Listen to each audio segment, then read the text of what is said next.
This program is brought to you by the University of California, Davis on iTunes U. For more information, please visit us at itunes.ucdavis.edu.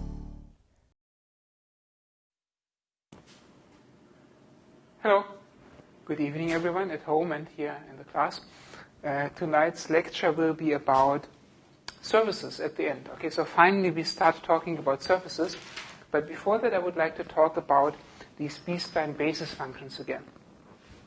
Just very briefly. So this is just a little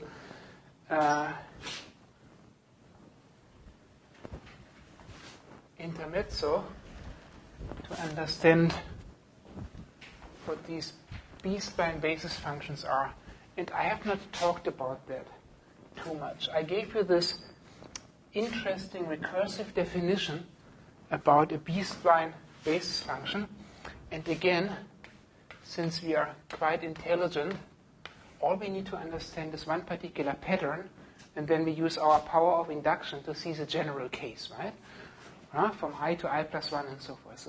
So let me go back. So this is just a remark or a note, okay? And these recursively defined B-spline basis functions. B-spline basis functions. Basis functions. And you remember there was this formula: you can compute a point on a B-spline curve by evaluating this huge sum. A point is a sum of the control points, d sub I times nik of u. And it's about these nik of u's that I will be talking about. How are they constructed? And then I gave you this very hard to appreciate formula that said nik of u is something times an nik minus 1 plus something times an ni plus 1k minus 1, right? Where does it come from? It is based on linearly interpolating functions themselves. So the B-spline basis functions themselves are obtained via linear interpolation. After all, I told you at the beginning of class that all you have to appreciate here is linear interpolation. So a concrete example, and from the concrete example you will see the general case. Concrete example. I give you two head functions, right? These two head functions. We construct the quadratic B-spline from two heads. How do we do that? Okay, so I give you two head functions. Two head functions are defined over a knot sequence, right? So here is this U line, and this is called number 1. And I give you two head functions, a head number 1 and a head number 2. Okay, and they are 0 everywhere else. So these head functions are indexed based on where they start, being different from 0. This is u sub I plus 1, u sub I plus 2, u plus I plus 3. So then this guy, these are the k equals 2 linear, right? Order 2 linear. This guy is called n sub I, index I 2 of u. And this guy is called ni plus 1, because it starts at u sub I plus 1. Ni plus 1 of 2 of u. Okay? You linearly combine functions to obtain the next level B-spline function, right? So now I give you the blending functions, how I combine these two functions. Blending functions, I call them. Blending functions used to blend functions, okay? So I give you, over the same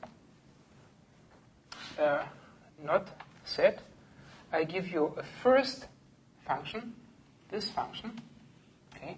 And this again is 1, and this here is my u. The same knots have the same numbering. This is a function, and I give you another function. I give you this function. Starts at 1 and goes down to 0. Okay, so what are these functions? Let's think about it. Okay, if this is ui, and this is ui plus 1, and this is ui plus 2, and this is ui plus 3, and this is a linear ramp that starts at 0 and goes up to 1 over this interval, then this function has to be, well, I have to normalize, ui plus 2 minus ui, and this is obviously u minus ui, right? U minus ui. Okay, that is this linear polynomial. Okay, what is this linear polynomial? What is this guy? Okay, well, I have to normalize over this stretch. So that guy is dividing by ui plus 3 minus ui plus 1. And then it goes down, and the negative has to be ui plus 3 minus u, right? That is that function. Okay, again, these functions are required to be 0 here and there, respectively, and they go up to 1, or they start going down from 1.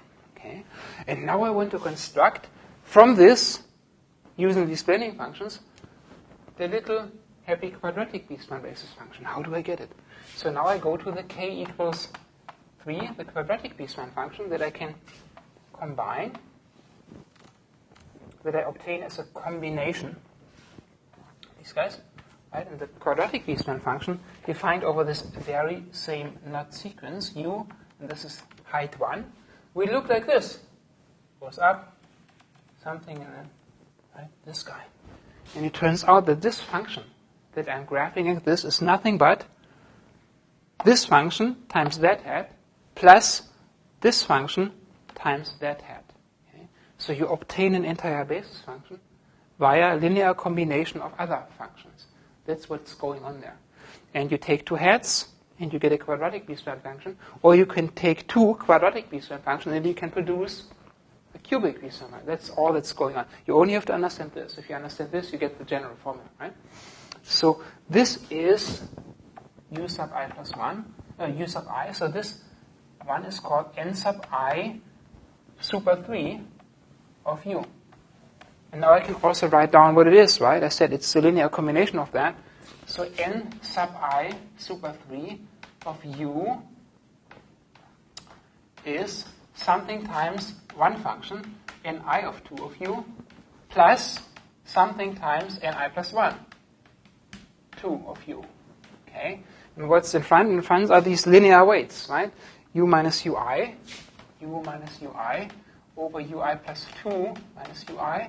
And the other one is ui plus 3 minus u over ui plus 3 minus ui plus 1.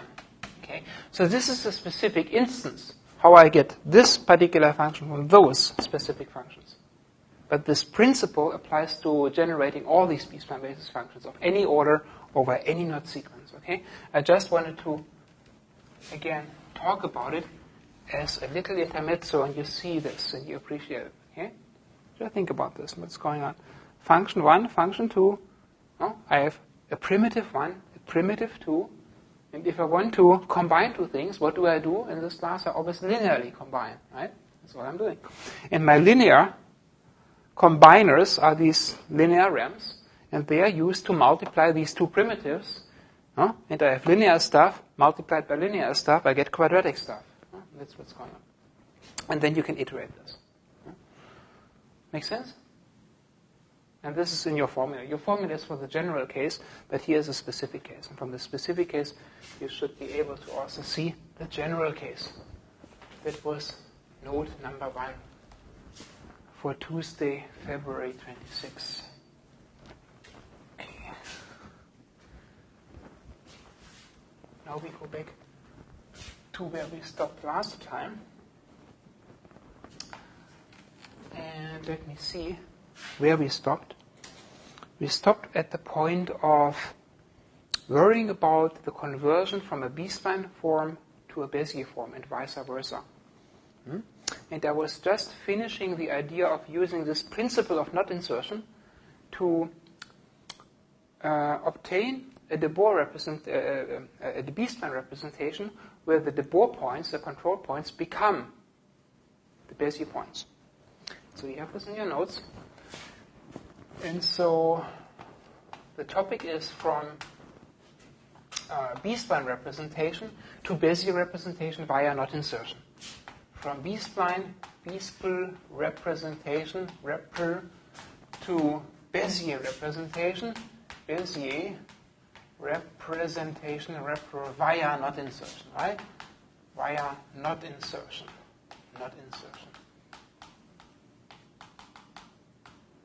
That was the topic.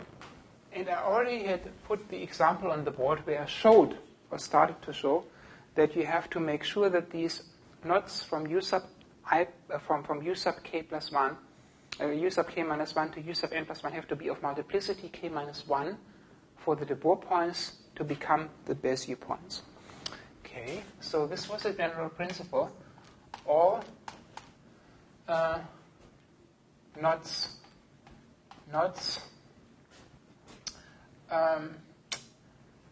have to have multiplicity k minus 1, the order minus 1, k minus 1, for the de Boer points to become the Bezier points. PNTS.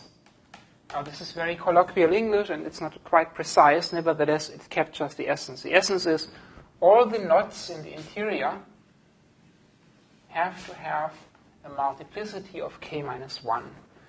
And so since I went over this example, or over the principle last time, I only want to talk about a specific example. So example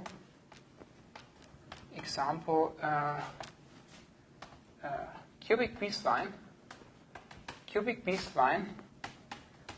B-spline 2 converted to 1 Bezier cubic. A Bezier cubic. Okay.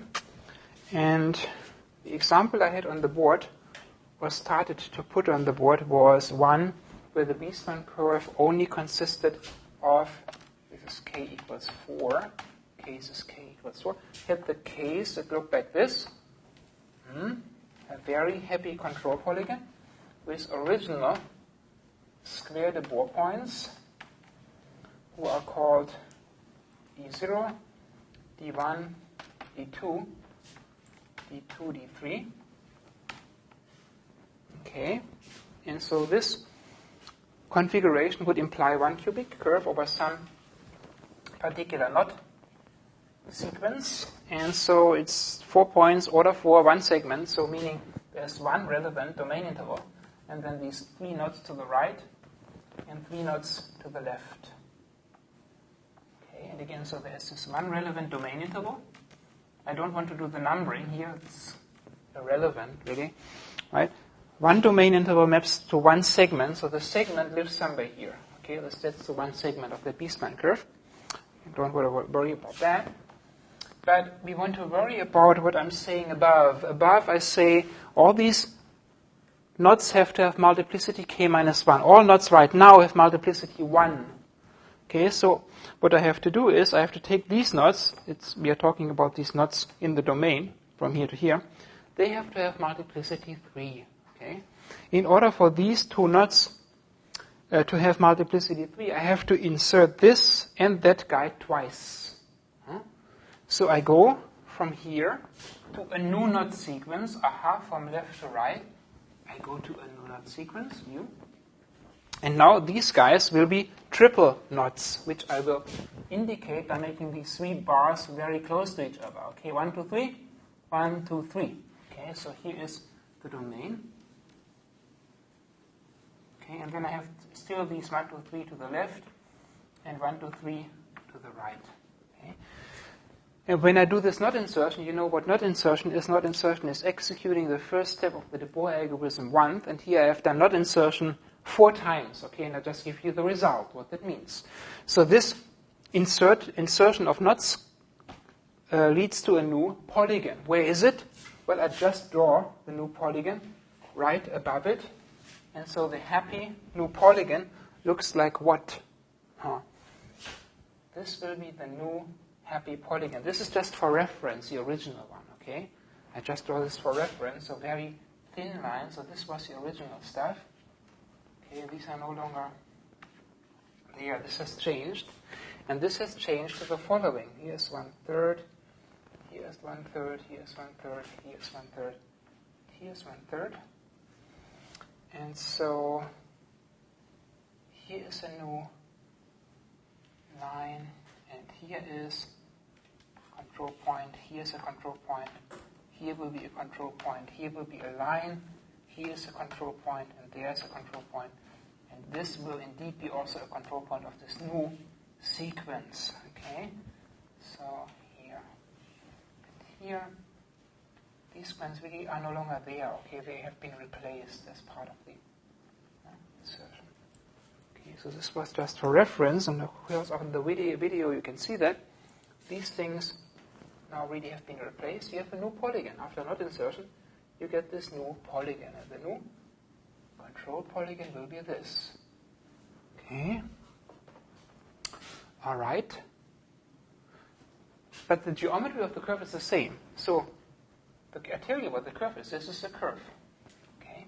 That is the B-spline curve. The same curve is here. Okay. There's one curve. These curves are the same. Now the numbering has changed. This will be now the new D0. This is the new D1. This is D2. This is D3. This is D4. This is D5. D6. And happy D7.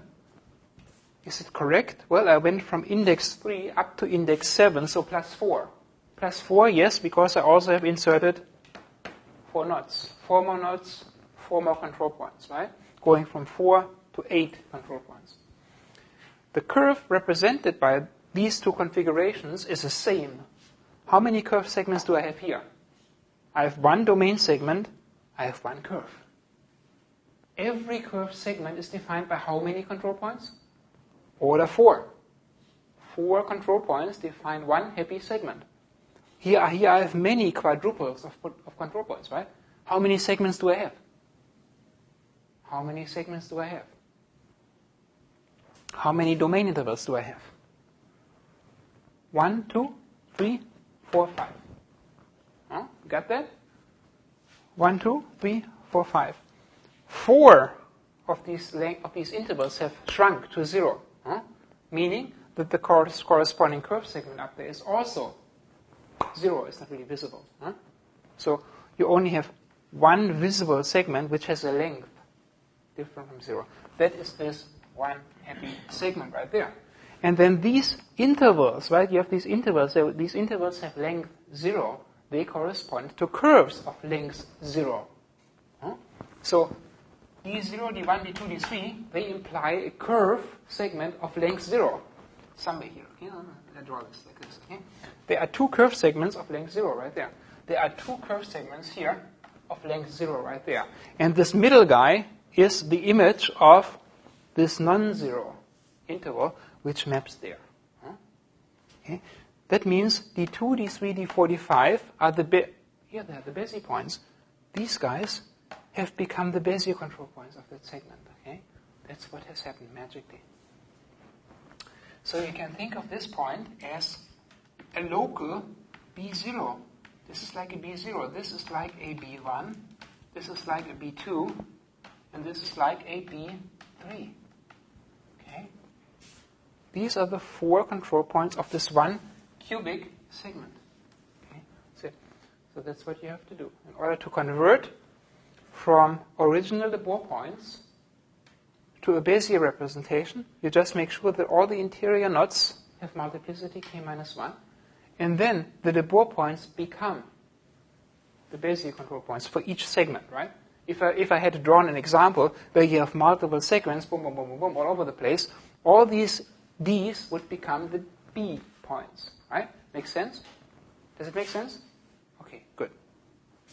All right. So that was the example I started last time, and now I finished it tonight. And I should go into 2 specific examples and say how you obtain the Bezier points for a quadratic B-spline and for a cubic B-spline. Those are, as we know by now, the most important cases. Converting a quadratic B-spline B-spl to Bezier representation.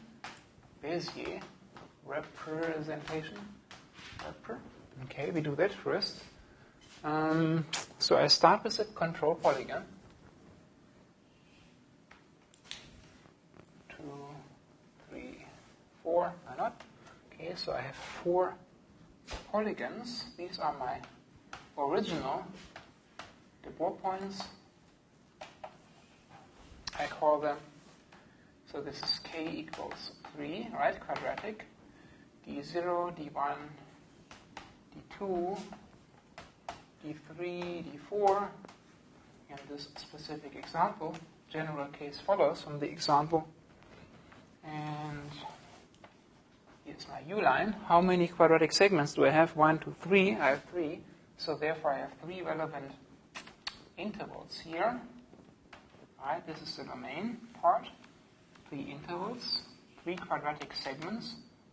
And then quadratic case, I have 2 additional knots to the left and 2 additional knots to the right. Okay, so the curve, well, the curve will be something like this, but here's a segment, there's a segment, and there's a segment. We know that already. The curve has to look like this. But let's forget that again for a moment. We worry about obtaining the Bezier points to get the B's from the D's. Okay. What do I say we do? We have to make sure that all these interior knots, 1, 2, 3, 4, currently of multiplicity 1, have to become knots of multiplicity, sir, 2. Okay, so we have to insert this guy, this guy, this guy, this guy, each once. Okay, 4 more knots, 4 more control points. 4 plus 4. Okay, so I take this sequence and I insert these knots 4 times, right? The new knot sequence. Again, I will indicate this insertion by making these 2 knots very close together. 1, 2, 3, 4, 5, 6, 7, 8. Okay, so these are now double knots. And I still have 2 to the left and 2 to the right. So these will keep multiplicities 1, the ones on the outside. Okay. And when you do this, not insertion, I just give you the result on the board. What happens? And at this point, probably I should give you the indexing. This is U0, U1, U2, U3, U4, U5, U6, and U7. So then we have these deltas, right? And the deltas will become important again. So this is a delta 1, this is delta 2, this is delta 3, this is delta 4, this is delta 5. And what will happen? I will use these ratios, map them onto the original line segments, and the B points will fall out. Okay, so this thing will be split in a ratio, first ratio here, that's of relevance, delta 1 to delta 2. This one will be split in a ratio delta 2 to delta 3. This one will be split in a ratio delta 3 to delta 4. This one will be split in a ratio delta 4 to delta 5. Okay, these ratios. So the new points that are obtained by doing this splitting step will be these new points.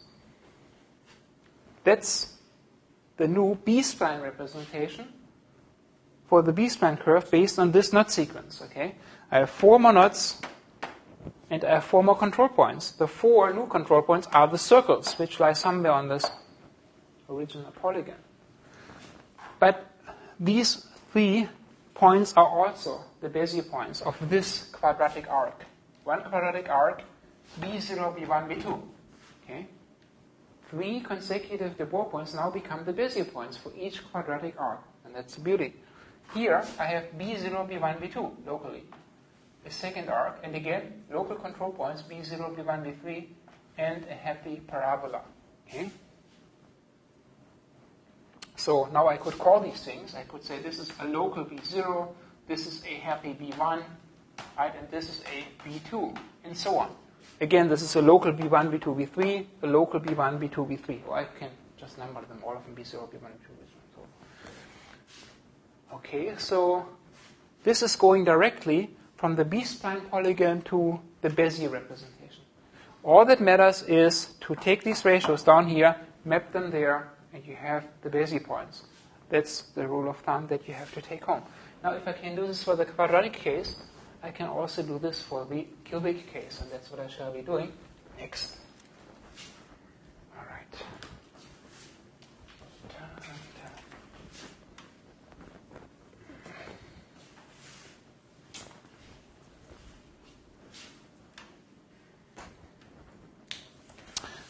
So now the cubic case, from cubic B-spline, cubic B-spline, cubic B-spill, we go to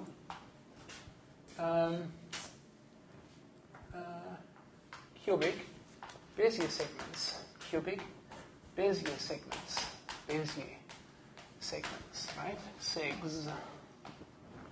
Okay, again, I just give you a particular example, and you will see how we do it, how we apply this idea of knot insertion to obtain the Bezier representation. So the example, let me use the same one. So now we are dealing with k equals 4 cubic case. Same example, 1, 2, 3, 4, k, d, d, d, d, d, and I call it d0, d1, d2, d3, and d4. And I start with an initial knot sequence for this case, u. How many segments will I have? K equals 4. 4 Debord points determine a segment. There are 2 segments, meaning I have 2 relevant domain intervals, 1, 2. So here's my domain. And cubic case, I have 3 additional knots to the right and 3 additional knots to the left. So they are called U0, U1, U2, U3, U4, U5, U6, U7, and U8. And then what do? I said the trick is to look at these interior knots, these are the interior ones, and turn them into knots of multiplicity 3, meaning I have to insert each one of those twice in this example, okay? So I take that knot sequence, I insert these knots, and now I will have a happy triple knot here. I have a triple knot here, I will have a triple knot there, and again I still have my 3 knots to the right and my 3 knots to the left. Okay, what are the relevant deltas? The deltas here are, here's a delta 1, here's a delta 2, here's a delta 3, here's a delta 4, a delta 5, and a delta 6. Where do these things map? Of course, they have to map onto the polygon, the original polygon again. This time we use a ratio of 3 consecutive deltas. So here we will now map delta 1 to delta 2 to delta 3. Then this one will be split in a ratio delta 2 to delta 3 to delta 4. Then this will be split in a ratio delta 3 to delta 4 to delta 5. And the last one will be split in a ratio delta 4 to delta 5 to delta 6. Okay, that's the first split step. Then comes this intermediate connection step. I connect those intermediate points. These were the intermediate points. I call them already circles. Okay, circle, circle. And I do an additional split step. Now I look at these ratios, delta 2, delta 3. Where does it go? It will go here. Okay, well, I should also use a circle. So here is the delta 2 to delta 3 ratio.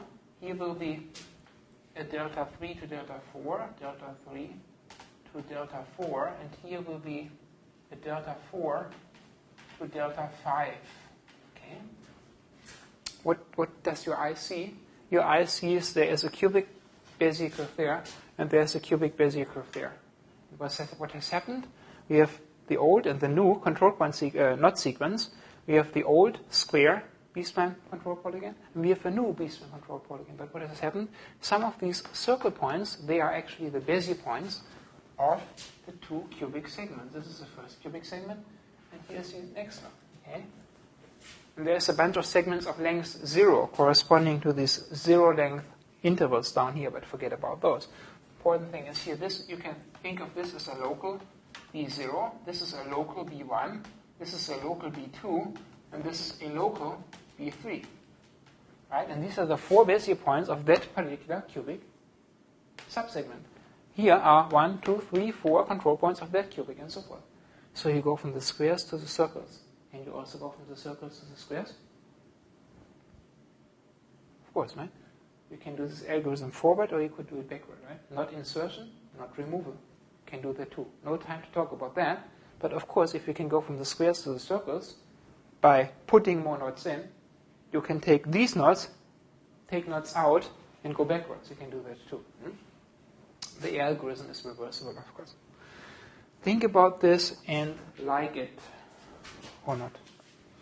You like it? It's good, right? It's clean, very clean. Now, another class of algorithms is called corner cutting. Corner cutting algorithms. One particular one is called do7 algorithm or do7 corner cutting. Very simple, and later on it was figured out that this simple method I will talk about is related to B-splines. So, but the first person who did this corner cutting stuff, I think, didn't see the relationship right away. It was someone else, Richard Riesenfeld, from the University of Utah, who figured out that what I'm doing now is nothing but repeated knot insertion. Okay, so what is this Bernd Hamann guy talking about? He's talking about this. He's talking about do7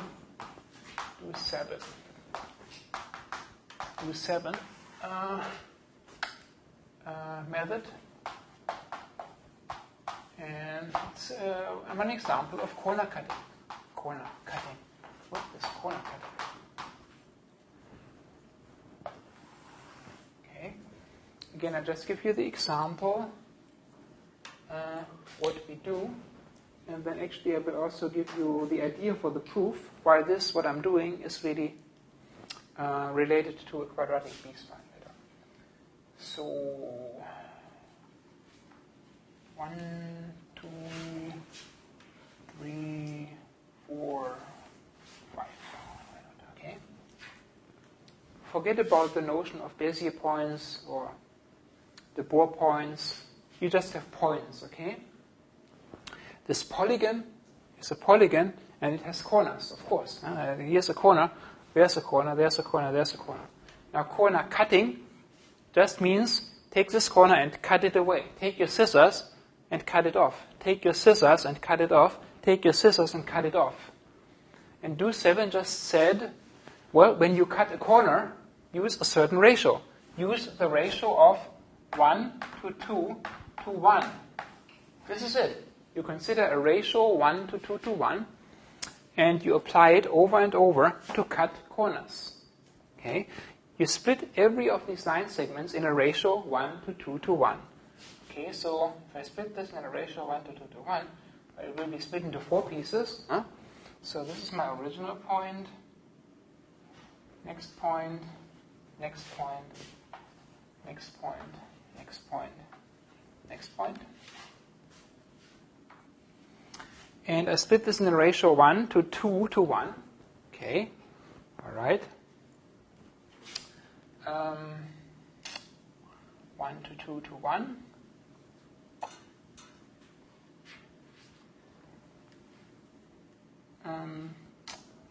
One, 4 pieces, 4 pieces, 4 pieces, and 4 pieces. Okay.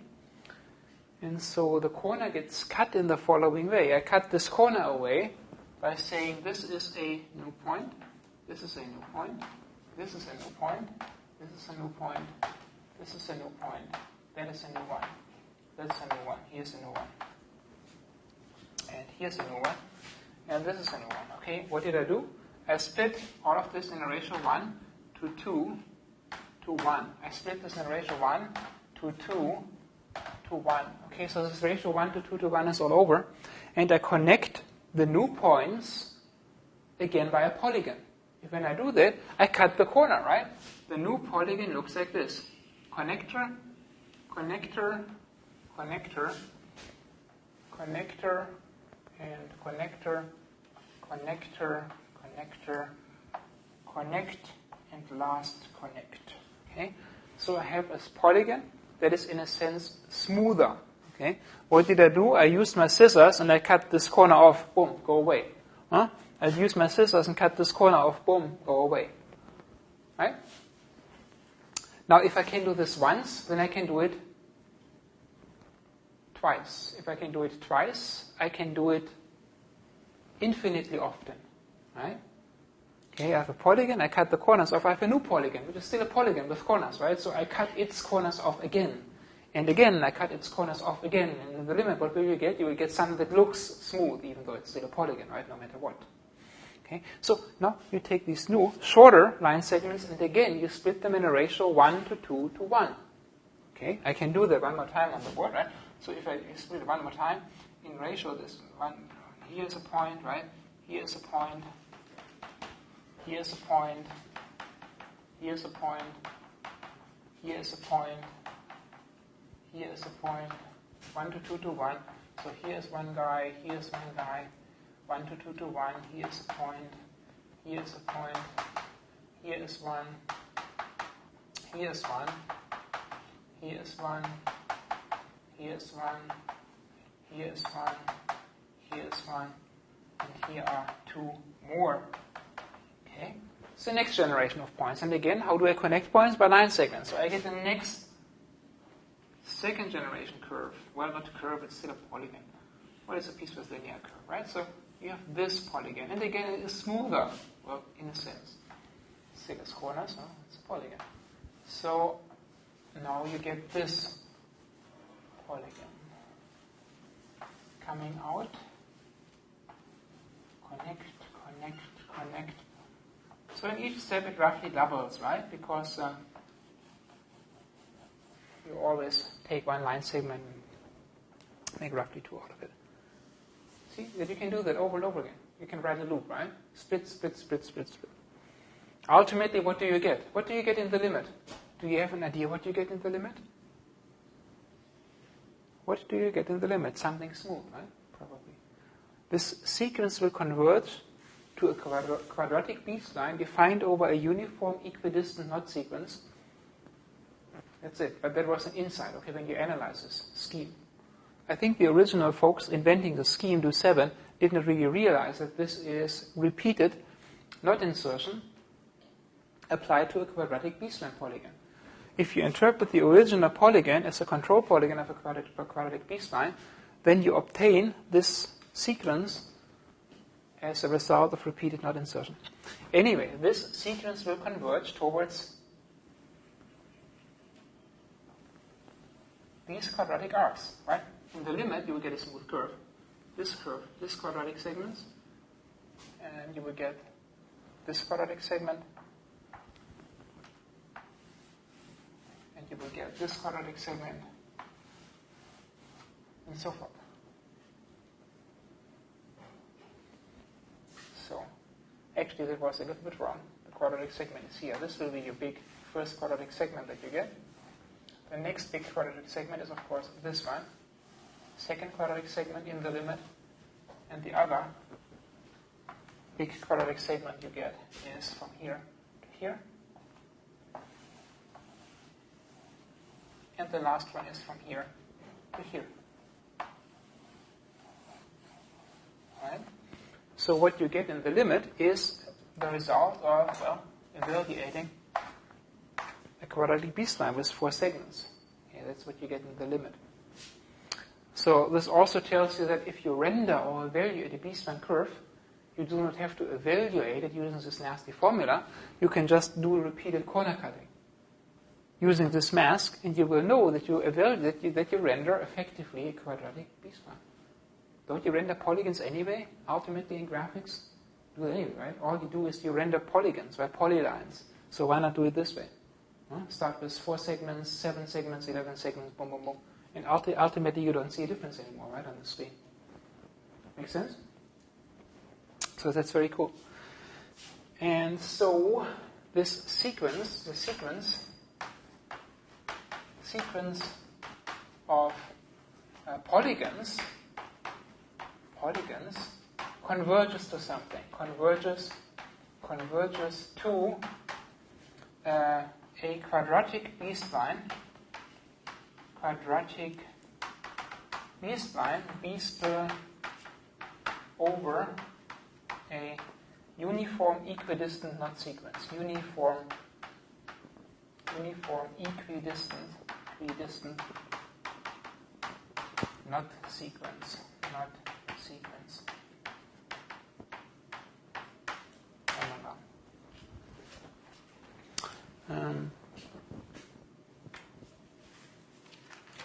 Do we have the time to talk about that? Not really. I can at least allude to the proof why that's the case. And you already know how to do knot insertion. So I just give you the essential step that you have to do to prove it. And again, these proofs are all written up. And so the proof for that was given by Richard Wiesenfeld. Proof by prof. Richard Wiesenfeld.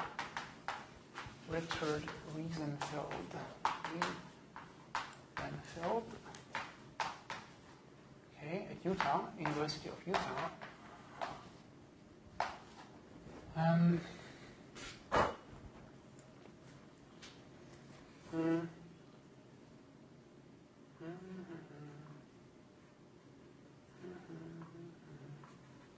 Okay, I show you this by example.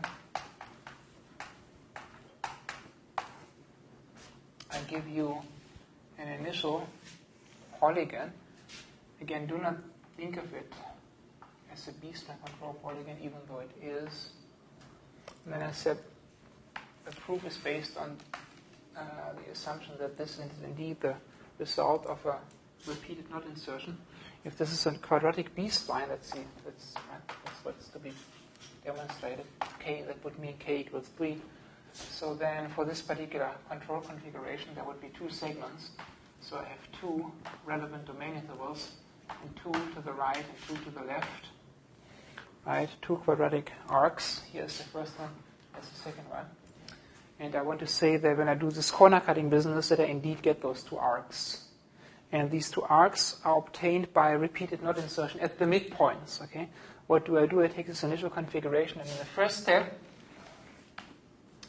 okay, obtaining the next the next polygon, the refined polygon, is inserting the midpoints. So I insert, say, these guys in a first step. Okay, I insert these. 1, 2. Okay, I insert two knots. When I insert those two knots, I get something. What do I get? I get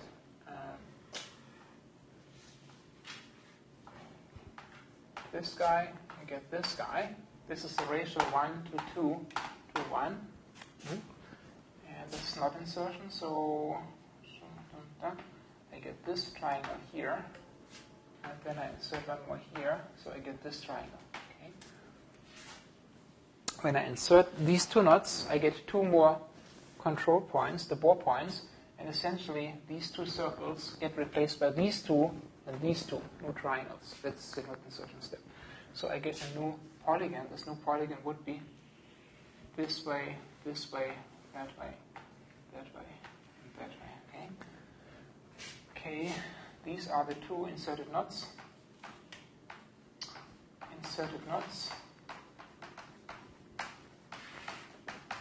And now I cut corners and over again. And corner cutting is nothing but always inserting additional knots in the middle of each control, of each knot interval, relevant domain knot interval.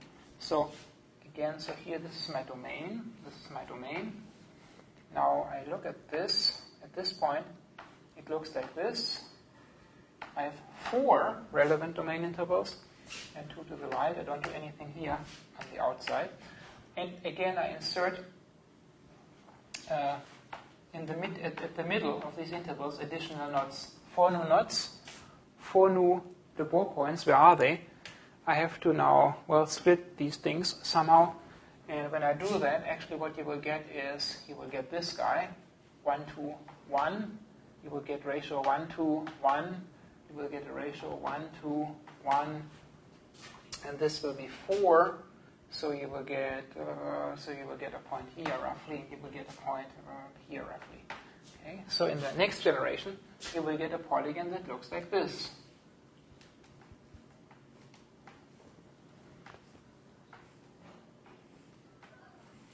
Okay. This sequence of polygons again was obtained by cutting, using my scissors and cutting corners off. Okay. How did I do that? I had an initial sequence of knots. I inserted new knots at the middle of these domain intervals. I did this again, and I do this again and again and again.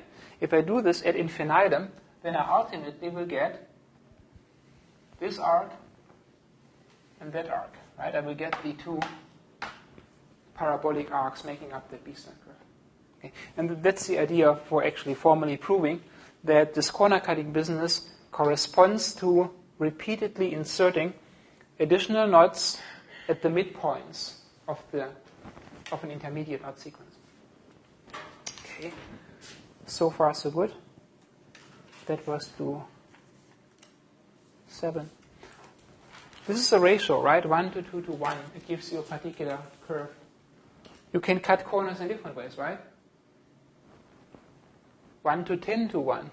1 to 12 to 1. This is called a subdivision mask, okay? This is called a subdivision mask. Okay. You can construct multiple of these subdivision masks that govern how you actually take an initial polygon and round it, right? You smooth it. And there's an entire theory on just this issue of subdivision curves and subdivision surfaces and wavelets and all of that. This is all related, okay?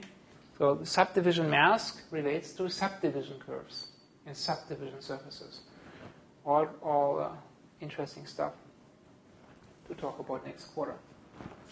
All right. So far so good about corner cutting. We talked about Bezier curves. We talked about B-spline curves. What is the last type of curve that I probably can cover in this class? What comes next? What comes after the B-spline curve? You've seen the video, you know. I actually haven't looked at the video yet. What comes after B-spline curve? Rational B-spline curves. But before they come rational Bezier curves, I could go directly to rational B-spline curves. But first we have Bezier curves, B-spline curves, now come the rational versions thereof. Okay, the rational Bezier and the rational B-spline. But the rational B-spline is the generalization of all of that. So I could just start the entire class starting about rational B-spline curves right away from the beginning, but this is not very good because you should see how it all grows, right, and then becomes bigger in general. Some people just start with a big shock treatment with rational B-spline curves right away, and then you don't really understand where everything comes from. So I think it's better to gradually build up. So the rational Bezier curve comes next. Okay, rational Bezier curve.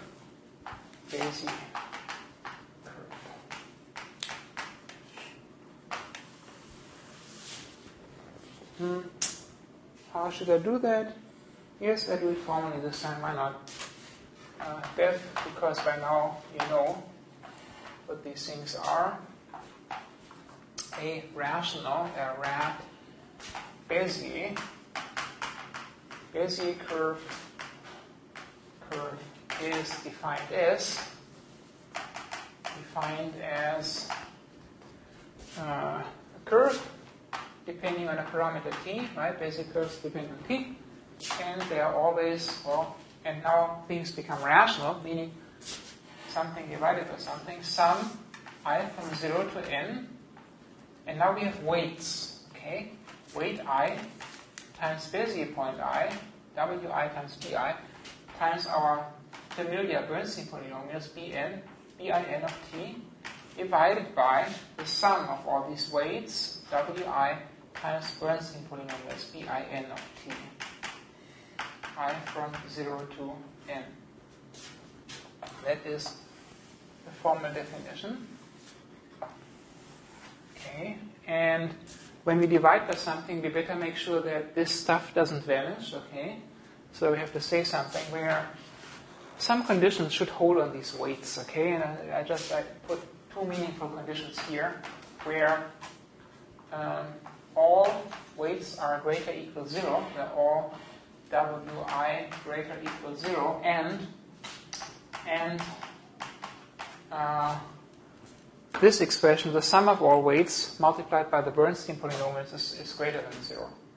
And sum Wi times bin of t is greater than 0.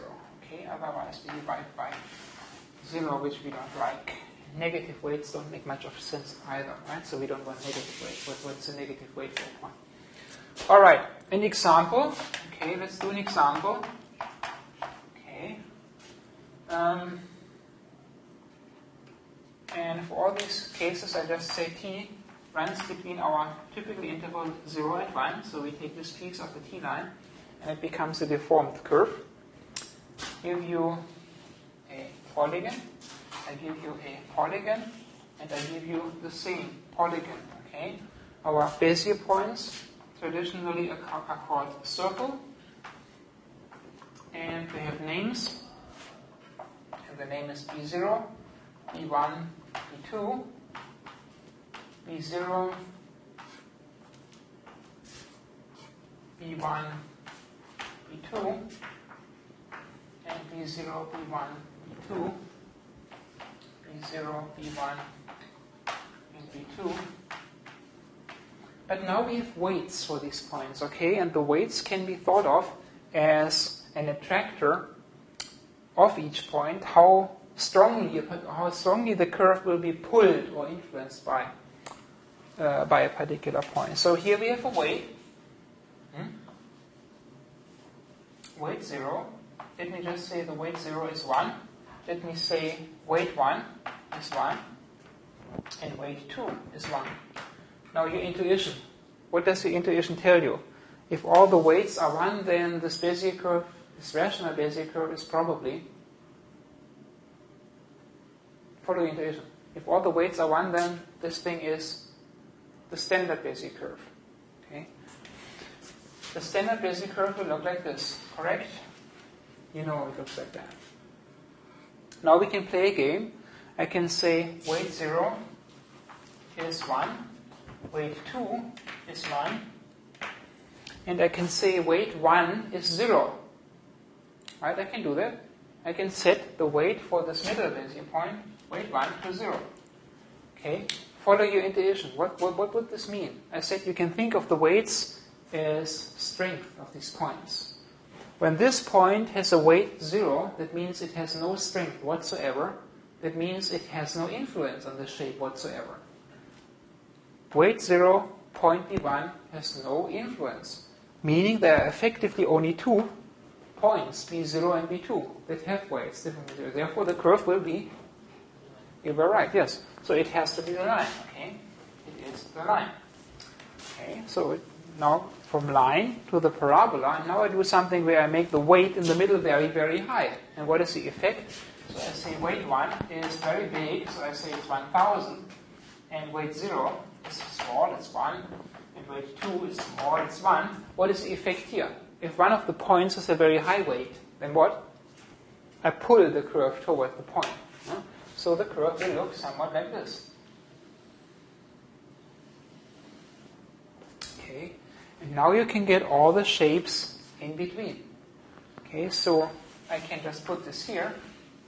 Right? So you have 3 Bezier points. B0, B1, B2. And the family or the class of curves you get is from the straight line connector over the parabola to ultimately, in the limit, the polygon itself, right? If you make the weight for B1 infinite, and these stay at 1, then of course the polygon in the limit becomes a curve, right? The limit. So you get this entire class of curves, right? This is what you get when you vary the weight in the middle. And here these. Okay. What are the curves you get What are the curves you get? So this is an important curve. This is a line, right? So there is, for something you get the line. So you get the line. Then the standard, say this is a curve for all the weights being 1. That is a parabola. Okay. You get this parabola. There's another type, parabola. And then come all these curves here between line and parabola, and all the curves between parabola and the polygon, and they are of the other conic section type. These will be elliptical arcs, and these will be hyperbolic arcs. Huh? So all these guys in this space, those are all elliptic arcs or ellipses, parts of ellipses, right? Elliptic arcs. And all the stuff here between the parabola and the polygon itself, all these are hyperbolic. Hyperbolic arcs.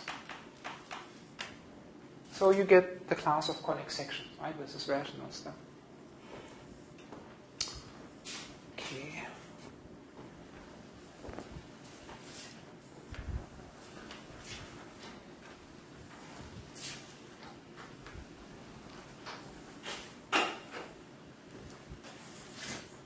So, what was the essential algorithm that we used to deal with Bezier curves, to evaluate them, and to compute control?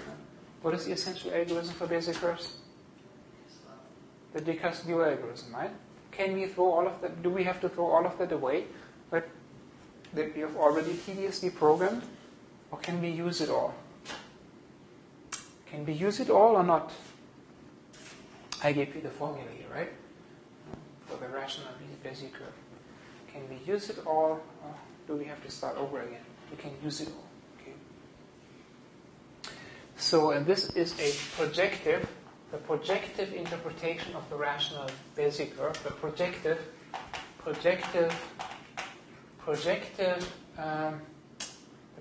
view of a rational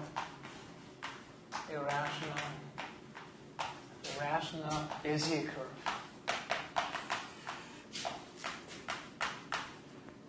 All right. What is he talking about? I give you a picture, then we analyze the picture, and we see how we can use our understanding of projective geometry to view rational Bezier curves in a different light. And this is a very beautiful light, so I make a picture, and I hope I can succeed.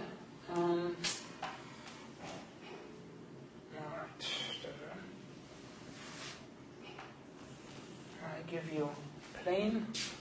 Now I have to draw another plane.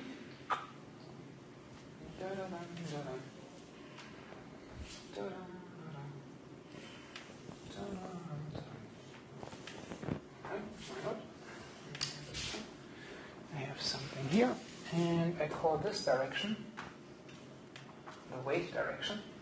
I call these two directions the x and the y direction. I call this plane the weight equals 0 plane, and this I call this plane the weight equals 1 plane. And something I have to designate as the origin of everything. So I think this is the origin. This point here is point 0, 0, 0, 0, 0, 0, origin. And so here I have my axis, my weight axis going up. Okay, here's my weight axis.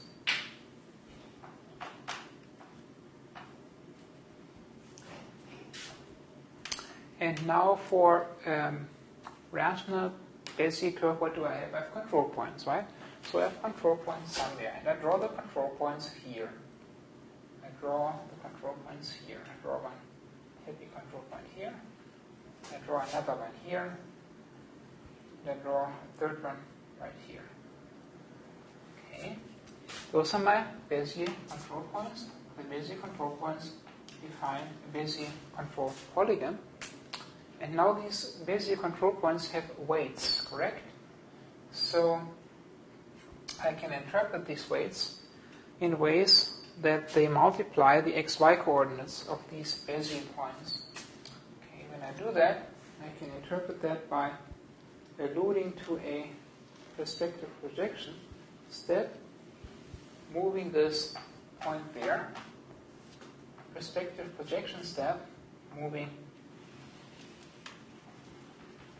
this point, say there, and the perspective projection step, say moving this point there. Okay. I will tell you what all these points are. Well, these are rays. You can think of these as rays. They start at the origin. They pass through the Bezier points. And the Bezier points are, as I said, called B0, B1, and B2.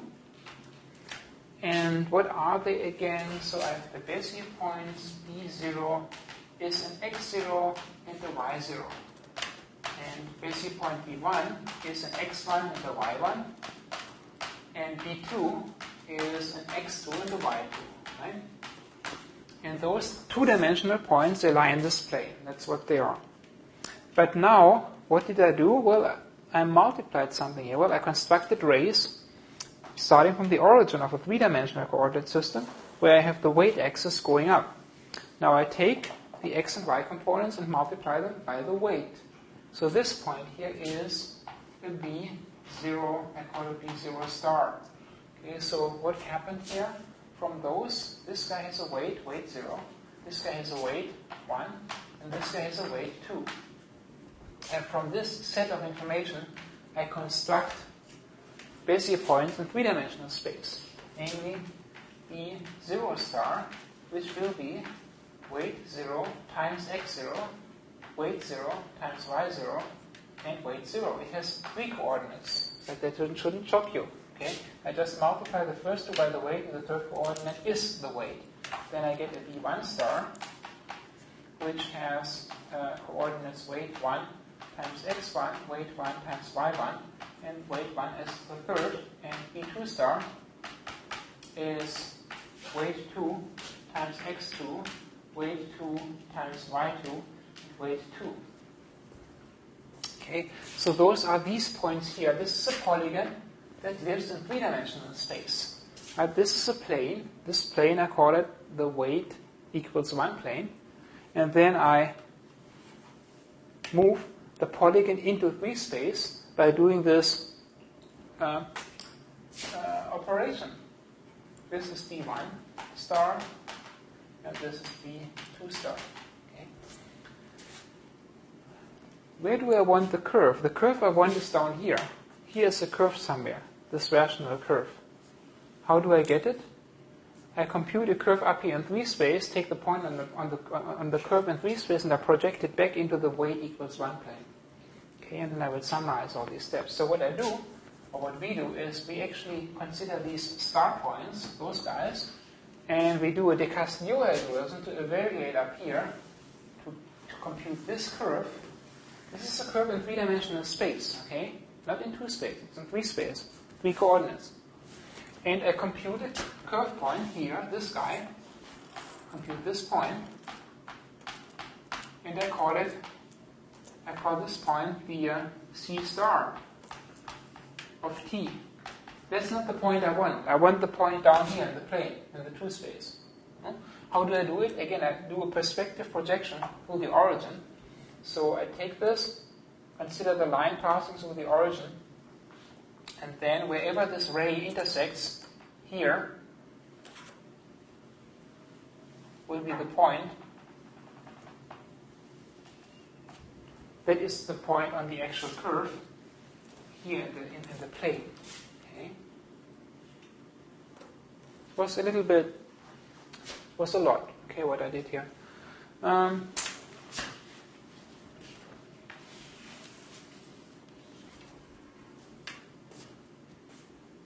I say it in words one more time, and then I write the 3 steps down.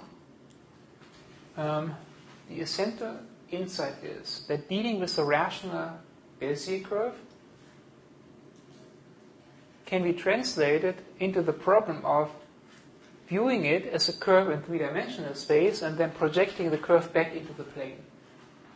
What do I start out with? I start out with Bezier points, BI in the plane with two components, and then I consider this perspective projection to the origin, and I map the given Bezier points into a three-dimensional space by multiplying their first two coordinates by their corresponding weight, and using the weight as a third coordinate.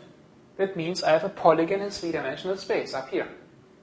Then I apply my de Castelnau algorithm to this polygon. Right? I just have three coordinates to consider, a first, a second, and a third. Doesn't matter. I can do that already for a first and a second, so I can carry along a third coordinate. It's no big deal. I compute a point on this curve in three-dimensional space, but that's not the one I want. I want the curve as it lives in the plane, in xy space. Right? Xy space. So this is xy space.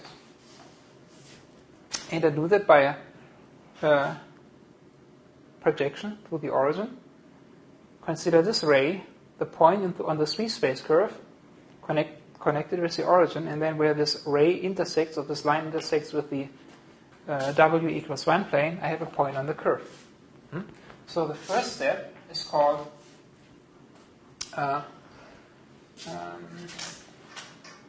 from 2D Bezier points to 3D Bezier points, right? To 3D Bezier points. What is the step there? I take an xi and yi, right? And its weight I. What do I do with it? I map it to a three-dimensional point. This guy is an original bi. I map it to bi star, which has coordinates weight I times xi, weight I times yi, and yi, right? Which is a three-dimensional point. Second step is I apply my de Castelnau algorithm to that set of points.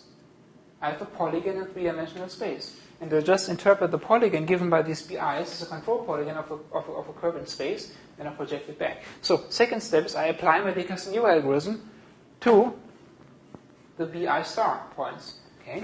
So I just say apply de Castelnau to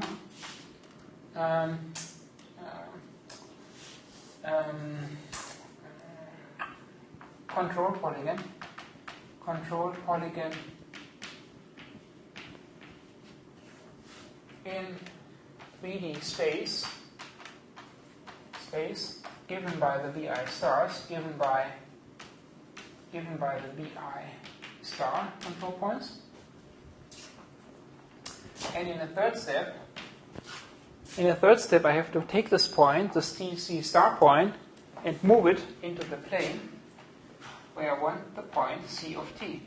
Right? Project it back into the plane. They call it project back, project C star of t into the 2D plane, which is a plane weight equals 1. Okay, so how do I do that? So the point C star of t has three components, right? You did your de Castelnau for that. So it had an x star component, x star of t. It will have a y star of t, and it will have a weight of t. Okay, and then you map that back by projection. You divide the first two by the weight. That's what this projection step is. You compute C of t, and C of t is the x star of t divided by the weight of t, and the y star component of t divided by the weight of t.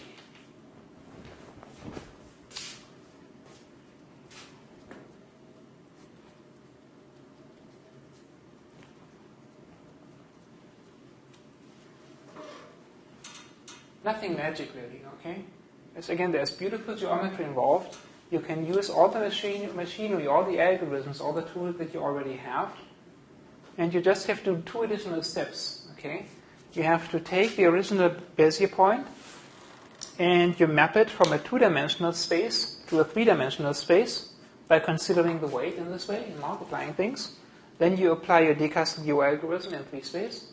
And then in the end, you have to divide the first 2 components by the third. That's what it is. You divide the first 2 components by the third. You divide the first 2 components by the third.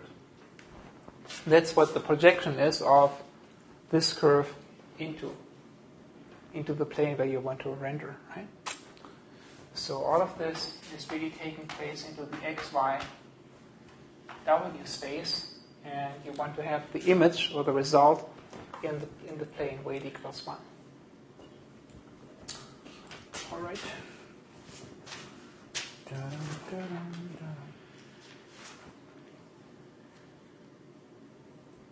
Maybe one last thing, and then I should stop. What about derivatives? Derivatives of a rational Bezier curve. It's also a curve on which I'm traveling, sitting in my little spaceship, and moving along at a certain velocity, right? And the derivative is nothing but the velocity, vector plus magnitude. So, derivative of a rational Bezier curve. And again, you can use the entire machinery to do this, to compute this, and the Castillo algorithms, etc., etc. Again, I have to go back to the formal notation. I just will explain it with the formal notation. So you have the curve of t is a rational expression, it's a quotient. So it is sum I from 0 to n, weight I, bin of t, divided by something. And so divide by weight I, Bernstein, in of t, I from 0 to n. And so you have something divided by something else, and I just call the first part the x part, or the point part, okay? So I just call the first part the x of t part, because we have an x and y component for the Bezier point, the I, and here we have the weight function, okay, divided by something. So when we differentiate such an expression, then the rule, when we differentiate with respect to t, is the quotient rule, right? So you have to apply the quotient rule. So therefore, when we do ddt differential of the curve, c of t, now we have to differentiate that sucker. What is it? It is, well, numerator differentiated times, right? Remember that? Right? X prime times w minus x times w prime divided by weight squared, right? That was the quotient rule. Okay, so this is x, but we call that x dot, right, in this note function here. X dot times weight of t, and then it was minus x t times weight prime, right, of weight dot, doesn't matter, weight dot of t, and then you divide by the weight function of t squared, right? That was the quotient rule. So, and again, what do you have to do in order to compute such a thing? You have to compute x dot of t, weight of t, and so forth. To compute all these expressions occurring in this formula, again, you can use your Decastre algorithm. To evaluate any of these, you go back to what it means to differentiate just the Bezier curve. And you have forward differences there and so forth, and the degree goes down by 1, etc., etc. And you can use your machinery, okay? Can use existing algorithms to compute all terms in this expression. Okay, and that is very good and makes us happy. All right. Have a good night.